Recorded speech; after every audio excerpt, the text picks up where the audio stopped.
تو اللہ تعالیٰ نے شفقت فرماتے ہوئے ان کو تسلی دے دی. تسلی کے الفاظ کیا؟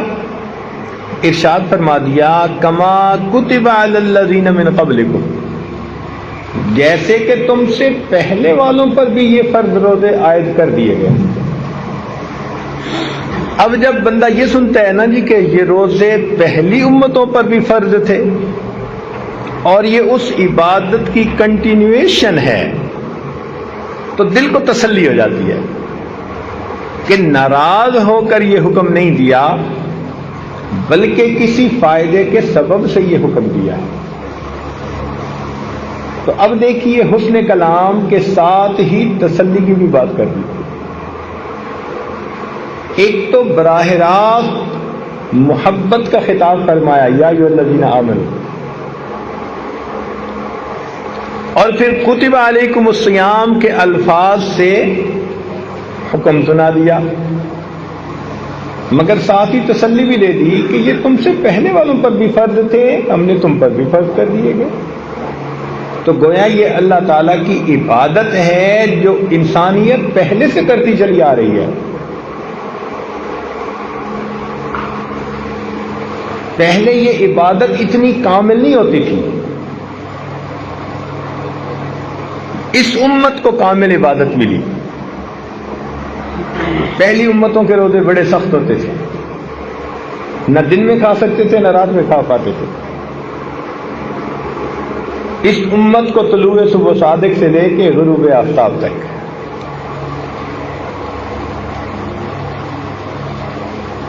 حضرت داؤد علیہ السلام سال کے 6 مہینے روزہ رہتے تھے، ایک دن روزہ ایک دن افطار، ایک دن روزہ ایک دن افطار. ہمارے اوپر اگر یہ ہو جاتا تو ہمارے لیے تو مشکل بن جاتی. اس کو صوم داودی کہتے ہیں. عیسائیوں پر 2 مہینے کے روزے،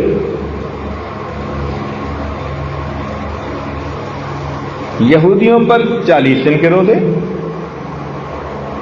حضرت موسیٰ علیہ السلام کو طور پر گئے تو انہوں نے 40 دن روزے رکھے.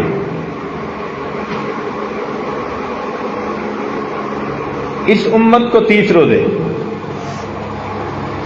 اور مزے کی بات کہ ان 30 روزوں کے بعد جو شوال کے 6 روزے ہیں وہ نفل سنت بنا دیے، تو 36 ہو گئے. اور فرمایا من جاء بالحسنۃ فلہ عشر امثالھا، جو ایک نیکی لائے گا تو 10 گنا اجر ملے گا. تو 36 روزے رکھے تو 10 سے ضرب دو تو کتنے بن گئے؟ 360. گویا ان روزوں کے ذریعے اللہ نے امت محمدیہ کے مومنوں کو پورا سال روزہ دار رہنے کا ثواب عطا فرمایا. اس کو کہتے ہیں کہ محنت تھوڑی اجر زیادہ. چنانچہ حدیث پاک میں آتا ہے کہ اللہ تعالیٰ نے قوم یہود سے فرمایا کہ تمہاری مثال ان لوگوں کی ہے جو فجر سے لے کے ظہر تک محنت مزدوری کریں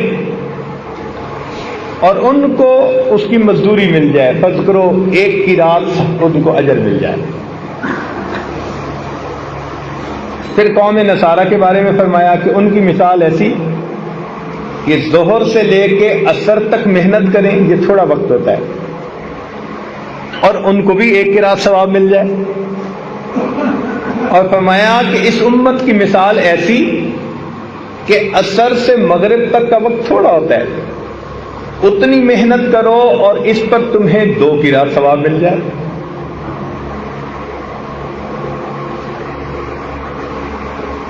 ایسا کیوں؟ کام تو سب نے کیا مگر کسی کو اجر زیادہ.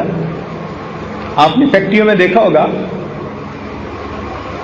ایک مزدور اگر 8 گھنٹے کام کرتے ہیں نا تو اس کو تنخواہ ملتی ہے، لیکن 8 گھنٹے سے اوپر جب کام کرتے ہیں تو اس کو اوور ٹائم کرتے ہیں، پھر اس کو ڈبل پے مل جاتی ہے بڑی فیکٹریوں میں.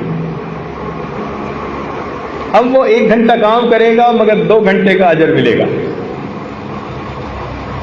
تو تاریخ انسانیت میں اللہ تعالیٰ نے امت محمدیہ کو اوور ٹائم میں عبادت کرنے کا ثواب عطا فرما دیا۔ تو ان کی عبادت کا وقفہ تھوڑا مگر اس پر ملنے والا اجر بہت زیادہ ہے۔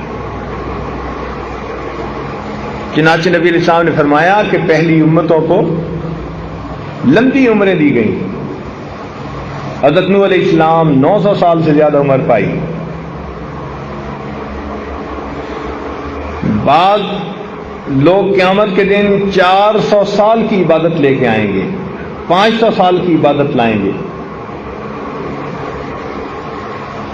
ان کی عمریں لمبی ہوتی تھی، حتیٰ کہ کتابوں میں لکھا کہ ایک عورت نبی علیہ السلام کے پاس آئی اور کہنے لگی کہ اے اللہ تعالیٰ کے پیارے نبی صلی اللہ علیہ وسلم، میرے بچے بچپن لڑکپن میں فوت ہو جاتے ہیں، زندہ نہیں رہتے، تو کوئی مجھے دعا بتائیں۔ ان کا کتنی عمر میں؟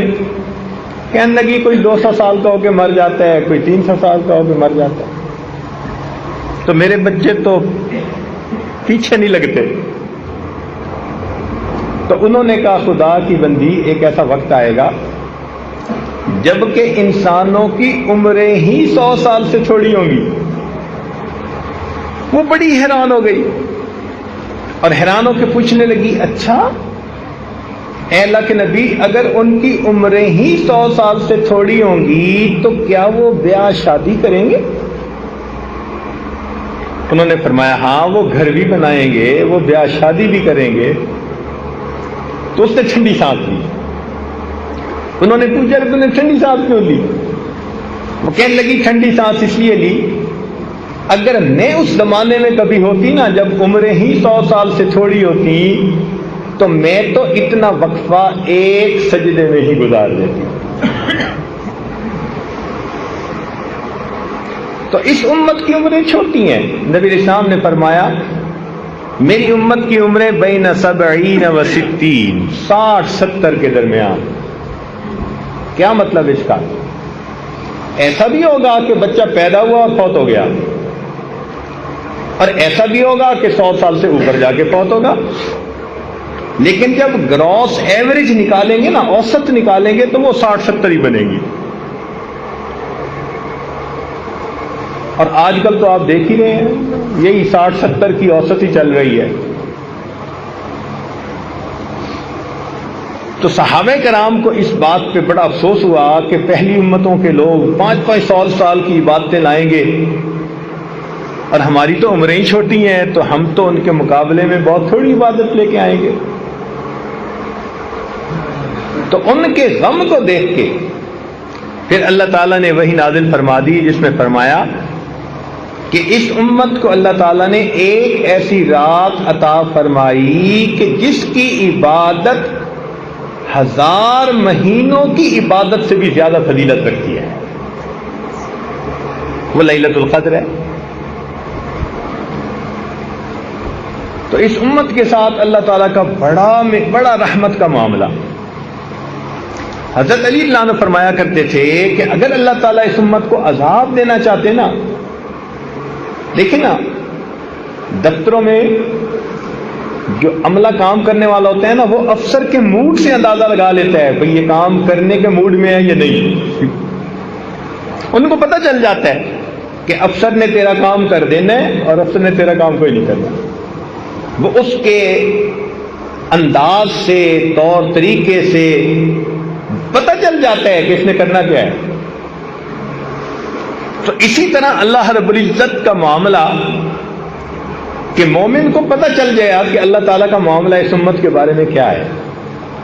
تو حضرت علی اللہ عنہ فرماتے تھے کہ اگر اللہ رب العزت اس امت کو عذاب دینا چاہتے تو نہ اس کو اللہ تعالیٰ رمضان کا مہینہ عطا کرتے اور نہ اللہ تعالیٰ اس کو سورت اخلاص قل واللہ والی سورت عطا فرماتے۔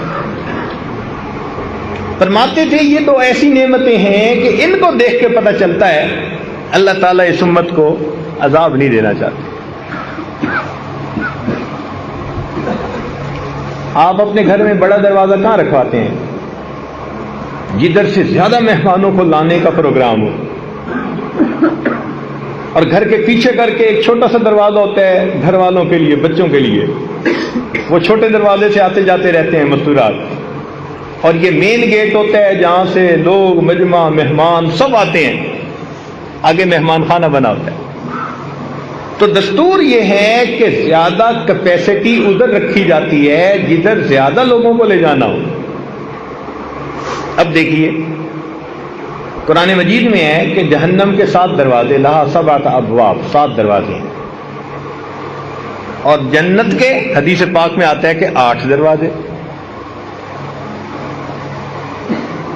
تو جہنم میں 7 لائنیں لگیں گی جانے والوں کی، اور جنت میں 8 لائنیں۔ تو اس سے کیا پتہ چلتا ہے کہ اللہ تعالیٰ کا ارادہ بندوں کو عذاب دینے کا نہیں، ثواب دینے کا ہے۔ بندو تم جاؤ، میں نے تمہارے لیے جنت بنائی ہے۔ اور رمضان المبارک میں تو اس کو بہت آسان بنا دیا، اتنا آسان کہ نہ پوچھو۔ چنانچہ حدیث پاک میں آتا ہے کہ جب رمضان المبارک آتا ہے، اللہ تعالیٰ فرشتوں کو حکم دیتے ہیں کہ فرشتوں جاؤ اور جو بڑے بڑے سرکش شیاطین ہیں نا، ان سب کو جا کر تم قید کر دو، تاکہ میری امت محمدیہ کے روزے داروں کے روزوں کو خراب نہ کر سکے۔ جو سرغنے ہوتے ہیں نا شیطان، ان سب کو فرشتے باندھ دیتے ہیں۔ اس کا مطلب ہے کہ اگر رمضان میں بھی ہم نہیں سدھرتے تو پھر ہمارے لیے شتونگڑے ہی کافی ہیں۔ وہ جو چھوٹے چھوٹے پھر رہے ہوتے ہیں نا، کچھ شیطان کی شکل میں، کچھ انسانوں کی شکل میں، ہمیں انہوں نہیں۔ وہ کہتے ہیں کہ شیطان کو کسی نے فارغ بیٹھے دیکھا، اس نے پوچھا، او بدبخت، تو پکا دشمن، تو فارغ کیسا؟ کہنے لگا اب انسانوں میں سے میرے نمائندے بہت سارے ہو گئے، اب مجھے ضرورت نہیں رہی تھی۔ تو واقعی بگڑا ہوا نفس جو ہوتا ہے نا، وہ شیطان سے بھی زیادہ برا۔ تو دیکھیے کہ اس امت کو اللہ رب العزت نے الحمدللہ کس طرح رحمت فرمائی۔ اب ذرا غور کیجئے گا، شیطانوں کو اللہ تعالیٰ نے بدوا دیا۔ یہ تو ایسا ہی ہوا نا کہ اگر لڑائی ہو جائے 2 بندوں کی، تو پھر جس سے خود محبت ہوتی ہے وہ پھر دوسرے بندے کو پکڑنے کی کوشش کرتا ہے، اس کو پکڑ لو تاکہ یہ میرے اس پیارے کو کچھ تکلیف نہ پہنچا سکے۔ تو اللہ رب العزت نے بھی شیاطین کو تو بندوا دیا، چل بھائی تم تو ایک طرف ہو جاؤ۔ اور پھر امت محمدیہ کے اوپر روزوں کو فرض فرما دیا۔ اب روزوں کو فرض کرنے کے بعد دیکھو ہوا کیا، حکمت دیکھو۔ حدیث پاک میں آتا ہے کہ روزہ دار بندہ جب روزے کی حالت میں ہوتا ہے تو اس کے لیے بلوں کے اندر چیونٹیاں، ہوا کے اندر پرندے، اور سمندر کے پانی کے اندر مچھلیاں بھی مغفرت کی دعائیں کر رہی ہوتی ہیں۔ اب دیکھو مومن نے روزہ رکھا، اس کے لیے چیونٹیاں بھی دعائیں کر رہی ہیں، پرندے بھی دعائیں کر رہی ہیں، مچھلیاں بھی دعائیں کر رہی ہیں، ساری مخلوق کو دعاؤں میں لگا دیا۔ واہ میرے مولا، بخشش کے بہانے دیکھیے، شیطان کو قید کر دیا اور باقی مخلوق کو دعاؤں پہ لگا دیا، اور اس بندے کو یہ حکم دیا کہ اگر تم کھانے پینے اور بیوی کے میل ملاپ سے دن کے وقت میں طلوع صادق سے لے کے غروب آفتاب تک اگر تم بچو گے، اس کو روزہ کہتے ہیں، تو فرمایا کہ جب افطاری کا وقت ہوگا اس وقت جو بھی دعا مانگو گے ہم تمہاری دعا کو قبول فرما لیں گے۔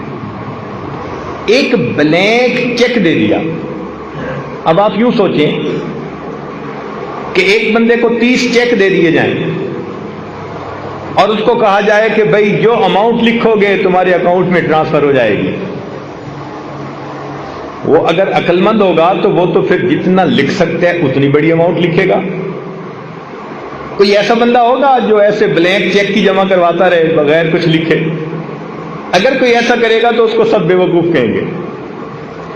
اب اللہ تعالیٰ نے ہمیں 30 دن جو رمضان کے دیے تو 30 دن افطاری کے وقت میں ہمارا ایک چیک اللہ کے ہاں جمع ہوتا ہے اور اس چیک کے اوپر نیکیوں کی اماؤنٹ ہم لکھتے ہیں. ہم نے دیکھا نا کمپنی کا بڑا ڈائریکٹر ہوتا ہے کہیں سفر پہ جانے لگتا ہے تو اپنے جنرل مینیجر کو چیک بک ہی دے کے چلا جاتا ہے. کہتے ہیں نہیں یہ چیک بک ہے اگر ضرورت پڑے تو پھر بینک سے تم پیسے لے لینا. یوں سمجھیے کہ اللہ رب العزت نے امت محمدیہ کے روزے داروں کو 30 چیک عطا فرما دیے. میرے بندو لکھو تم جو کہتے ہو. دیکھیں نا ہم اپنے گھر کسی مزدور کو لے کے آئیں, بات ذرا سمجھنے کی کوشش فرمائیں, اور وہ 8-7 گھنٹے کام کرے تو ہمارے اندر تھوڑی سی بھی خیر ہے نا, اگر تھوڑی سی بھی, ہمارا دل نہیں چاہے گا کہ ہم اس کو بغیر مزدوری دیے خالی جھڑک کے واپس بھیج دیں. حالانکہ ہمارے اندر حسد ہے, بغض ہے, کینہ ہے, تکبر ہے, کنجوسی ہے, 100 طرح کی بیماریاں ہیں. ہمارے وسائل بھی محدود ہیں. لیکن اگر الیکٹریشین کو لائے اور اس نے کام کیا تو ہم کہیں گے یار اگلے نے 8-7 گھنٹے کام کیا, اس کو دے کے بھیجو. 150 تو دے کے ہی بھیجیں گے. اور جو زیادہ امیر لوگ ہوں گے وہ پھر 150 طے نہیں کرتے. وہ کہتے ہیں بھئی تم کام کر دو پھر ہم تمہیں انعام دے دیں گے.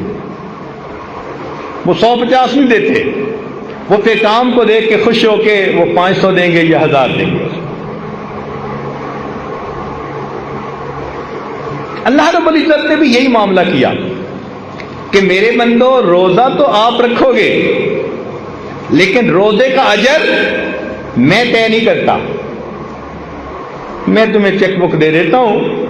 اب افطاری کے وقت جتنا تم چاہو مانگو گے میں پروردگار تمہاری دعا کو قبول کر لوں گا.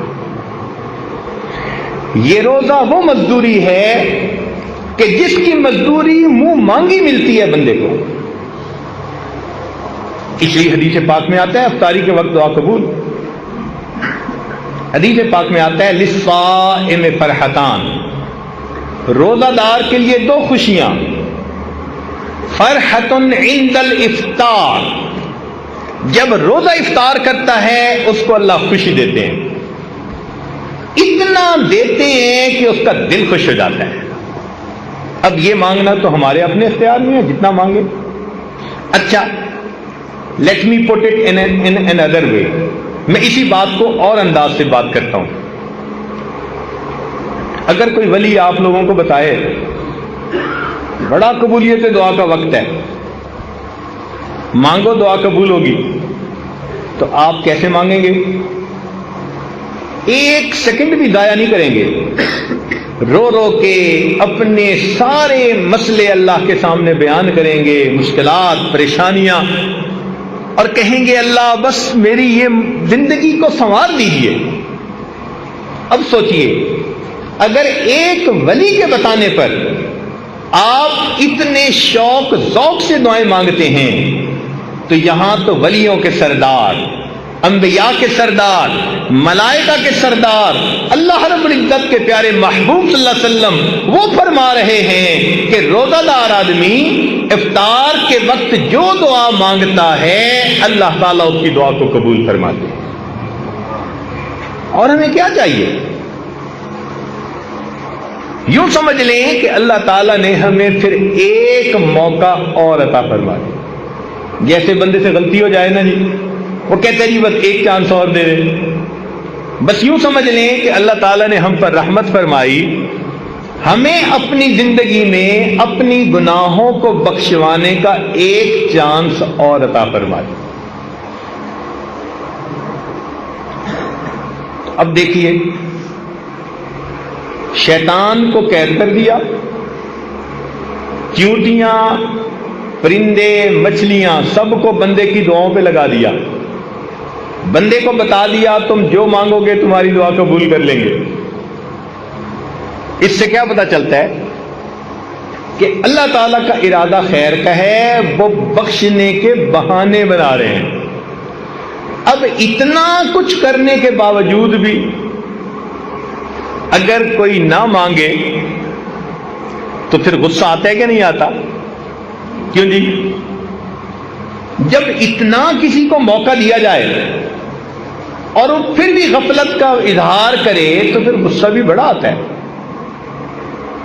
اب ذرا میری ایک بات کو توجہ سے سننا، میں بات مکمل کرنے لگا ہوں۔ ماں کے اندر اللہ نے شفقت رکھی ہوتی ہے، محبت رکھی ہوتی ہے۔ بچے بدتمیزی کر لیں، بے ادبی کر لیں، ماں کا دل دکھا دیں، ماں پریشان ہو جائے گی، رو لے گی، بد دعا نہیں دے گی۔ بیٹے کو بد دعا کبھی نہیں دے گی۔ کیوں؟ اس محبت کی وجہ سے، اس محبت کی وجہ سے جو ماں کے دل میں ہے۔ اس کا دل ہی نہیں چاہتا کہ وہ بد دعا دے، اور اگر کوئی اس کے سامنے اس کے بچے کو بد دعا دے تو ماں سن کے برداشت نہیں کرے گی، خود ناراض ہے، خود خفا ہے، مگر بچے کی بد دعا برداشت نہیں کر سکے گی، کہے گی آپ نے میرے بیٹے کو بد دعا دی ہی کیوں؟ کیا ایسے ہی دستور ہے نا؟ اگر ایسا دستور ہے تو ذرا توجہ سے سنیے۔ حدیث پاک میں آتا ہے کہ نبی علیہ الصلوۃ والسلام ممبر سے نیچے تشریف لا رہے تھے، آپ نے آمین کہی۔ میں پوری حدیث پاک کا تھوڑا سا حصہ جو مضمون سے متعلق ہے وہ عرض کر رہا ہوں۔ صحابہ کرام نے پوچھا، اے اللہ کے نبی آج آپ نے یہ کیا فرمایا؟ تو فرمایا جب میں نے قدم رکھا تو جبرائیل امین میرے پاس آئے اور انہوں نے بد دعا دی، باعودہ، برباد ہو جائے وہ شخص جس نے رمضان کا مہینہ پایا اور اپنی بخشش نہ کروائی۔ اب یہ بد دعا کس نے دی؟ جبریل علیہ السلام نے۔ اور یہ بھی ذہن میں رکھیں کہ فرشتے کوئی کام خود نہیں کرتے۔ قرآن مجید میں ہے لا یعصون اللہ ما امرہم ویفعلون ما یؤمرون، کوئی کام خود نہیں کرتے، وہی کرتے ہیں جو پروردگار کا حکم ہوتا ہے۔ اس کا مطلب ہے کہ جبریل علیہ السلام آئے نہیں، بھیجے گئے تھے اللہ تعالی کی طرف سے۔ انہوں نے آ کر یہ بد دعا دی، برباد ہو جائے وہ شخص جس نے رمضان کا مہینہ پایا اور اس نے اپنی بخشش نہ کروائی۔ اب اس بد دعا کو سن کے نبی علیہ السلام کو امت کے اوپر کتنی شفقت تھی، رات کو سجدے میں اتنا روتے تھے، غار میں روتے تھے، دعائیں مانگتے تھے، اتنی امت کے اوپر شفقت تھی، رحمت تھی۔ تو اگر آپ بد دعا سنتے تو آپ تو سن کے تو فوراً کہتے کہ جبرائیل بد دعا میری امت کے لیے کیوں کر رہے ہو، مگر نہیں۔ حدیث پاک میں آتا ہے کہ جبرائیل علیہ السلام نے بد دعا دی اور نبی علیہ السلام نے فرمایا آمین۔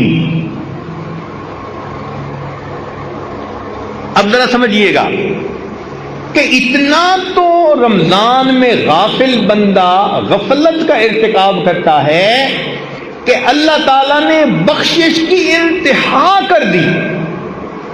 میرے بندے، میں شیطانوں کو بدوا رہا ہوں، میں تمہارے لیے پرندوں کو، مچھلیوں کو دعاؤں پہ لگا رہا ہوں، اور میں تمہیں اختیار دے رہا ہوں جو روزہ رکھ کے مانگو گے میں تمہیں دوں گا. پھر بھی اگر تم میری طرف متوجہ نہیں ہوتے تو اس کا مطلب ہے تم بدبخت ہو پرلے درجے کے. پھر تمہاری بدبختی میں کوئی شک نہیں. اب جبرائیل علیہ السلام نے آ کے کہہ دیا برباد ہو جائے وہ شخص جس نے رمضان کا مہینہ پایا اور اپنی مغفرت نہ کروائی. اور اللہ کے محبوب صلی اللہ علیہ وسلم نے آمین کہہ کر اس پر سٹیمپ کر دی, مہر لگا دی.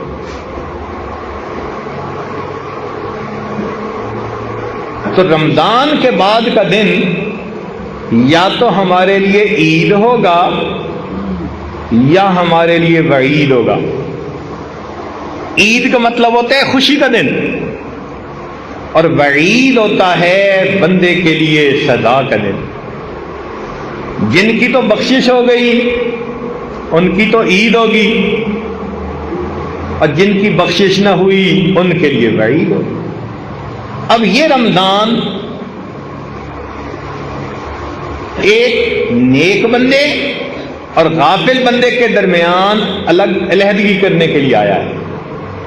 کچھ وہ ہیں جو اس مہینے میں زندگی کو بدلیں گے, حقوق العباد پورے کریں گے, حقوق اللہ پورے کریں گے, پچھلے گناہوں کی معافی مانگیں گے, زندگی کے رخ کو بدل لیں گے. یہ ہوں گے جو اللہ کی رحمتوں سے حصہ پانے والے ہوں گے. اور کچھ ایسے بھی ہوں گے کہ جو زندگی کی روٹین تھی وہ وہی رکھیں گے,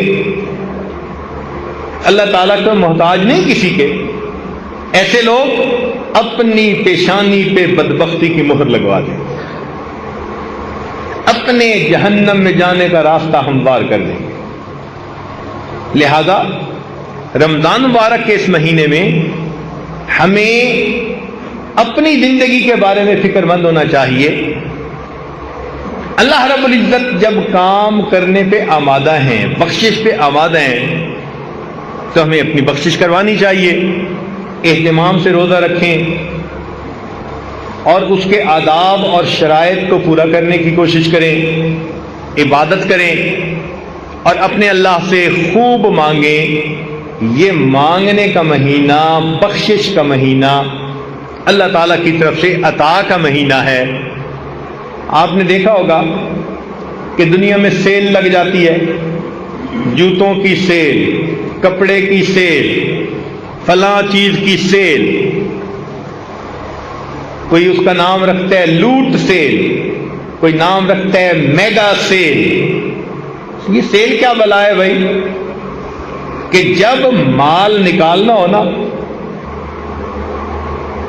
کہ جی ہم اپنا مال نکالنا چاہتے ہیں پچھلے سیزن کا, سیل لگا دی, بڑی قیمتی چیزیں تھوڑی سی قیمت پہ نکال دیتے, کہتے اٹھا کے لے جاؤ لے جاؤ.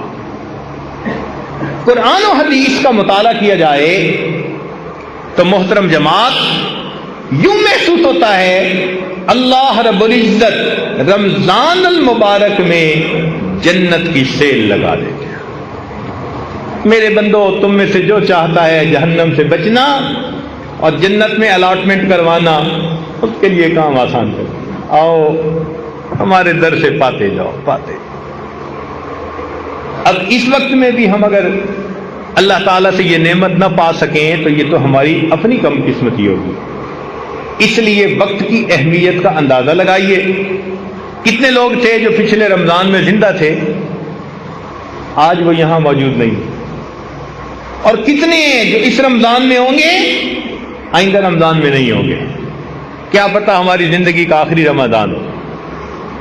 اس میں ڈٹ کے محنت کر لیجئے, اپنے رب کو منا لیجئے, اپنے گناہوں کو بخشوا لیجئے.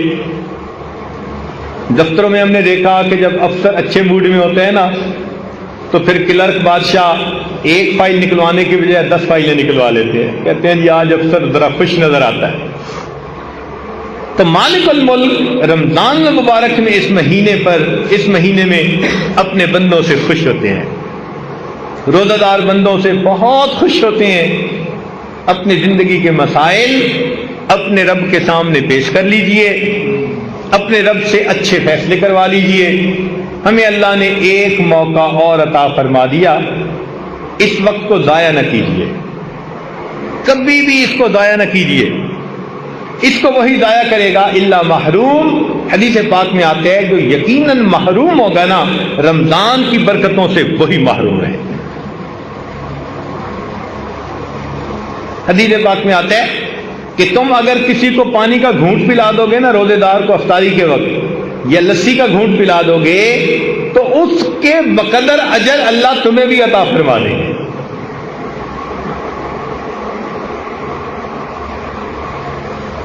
کتنی اللہ رب العزت کی رحمت اور بخشش ہے. یہ دھلنے کا مہینہ ایک ایک لمحے میں وہ برکتیں اللہ تعالی کی طرف سے اترتی ہیں. اگر کوئی دل کو قبول کرنے والا بنائے تو ایک ایک لمحے میں وہ اللہ کا ولی بن سکتا ہے. رمضان کا ایک لمحہ بندے کو ولی بنا دینے کے لیے کافی ہے. اللہ کی طرف رجوع کر لیجئے. کئی دفعہ ہم نے لاک لگائے ہوتے ہیں نا دروازے کو. ہم نے ایک ملک میں دیکھا, افریقہ کا ملک تھا, وہاں مکان کے 3-4 تالے لگے ہوتے تھے. ایک تالا, پھر دوسرا, پھر تیسرا. تو ان سے پوچھا, وہ کہنے لگے جی کہ ہمارے ہاں یہ جو کالے لوگ ہیں یہ بہت ہی من مرضی کرنے والے لوگ ہیں, تو کئی مرتبہ یہ گھر میں گھس آتے ہیں چوری ڈاکے کے لیے. تو پھر ہم نے کئی تالے لگائے ہوتے ہیں. مجھے بھی ایسے ہی لگتا ہے کہ ہم نے بھی اللہ تعالیٰ کی جو رحمت کا دروازہ ہے نا اس کو گناہوں کے تالے لگائے, یہ کھل نہ سکے. جھوٹ کا تالا لگا ہوا ہے, لوگوں کے دل دکھانے کا تالا لگا ہوا ہے, بد کرداری کا تالا لگا ہوا ہے. حدیث پاک میں آتا ہے کہ چند بندوں کی اللہ تعالی لیلۃ القدر میں بھی مغفرت نہیں کرتے. لیلۃ القدر میں بھی ان کی مغفرت نہیں ہوتی. ان میں سے فرمایا ایک جو دل میں دوسروں کے خلاف بغض رکھنے والا ہو, کینہ رکھنے والا. اب اگر آپ سوچیں آج سینے کینے سے بھرے پڑے, بھائی کے بارے میں کینہ. کینے کا کیا مطلب؟ پنجابی میں کہتے ہیں وٹ رکھنا. بہن کے بارے میں کینہ, بیوی کے بارے میں کینہ, ماں باپ کا کینہ, ہمسائے کا کینہ. کتنے لوگ ہیں جن کا کینہ ہمارے سینے میں موجود ہے. کیسے مغفرت ہوگی ہماری؟ اسی طرح شرابی, حدیث پاک میں آتا ہے کہ جس نے شراب سے توبہ نہ کی ہو لیلۃ القدر میں بھی اس بندے کی مغفرت نہیں کی جاتی. اسی طرح زانی جو زنا کا عادی ہو اور اس نے توبہ بھی نہ کی ہو اللہ تعالیٰ لیلۃ القدر میں بھی اس کی مغفرت نہیں فرماتے. تو ہم ان کبیرہ گناہوں کے جو تالے لگائے ہوئے ہیں نا ان کو کھولیں تاکہ اللہ تعالیٰ کی رحمت آئے اور ہمارے دلوں کو دھو جائے. رب کریم ہمارے روزوں کو قبول فرمائے اور ہماری بخشش فرما کر رب کریم ہم پر احسان فرمائے. وآخر دعوانا ان الحمد للہ رب العالمین.